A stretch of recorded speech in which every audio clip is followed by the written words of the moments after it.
এখন দেখতে যাচ্ছি ক্যান্ডির বিখ্যাত temple of the tooth.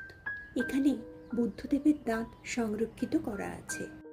ক্যান্ডির royal palace কমপ্লেক্সের মধ্যে এই মন্দিরটি রয়েছে।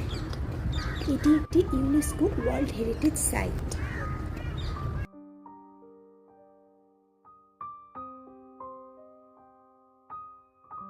মন্দিরে প্রবেশ করার পর মনটা খুব ভালো হয়ে গিয়েছিল।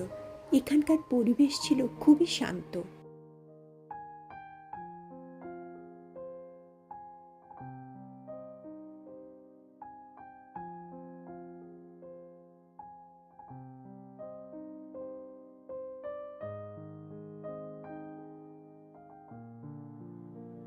এই আলোগুলোর উপস্থিতি জায়গাটার সৌন্দর্য আরো বাড়িয়ে তুলেছিল।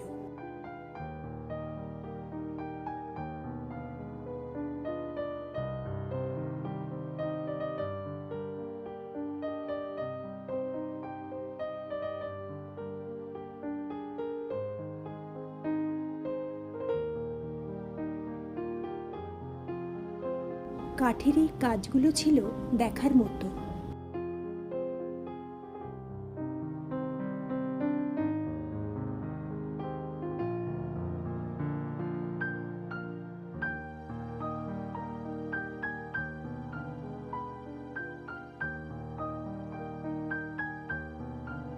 মন্দির থেকে বেরোনোর পর এই জায়গাটায় পৌঁছে গিয়েছিলাম।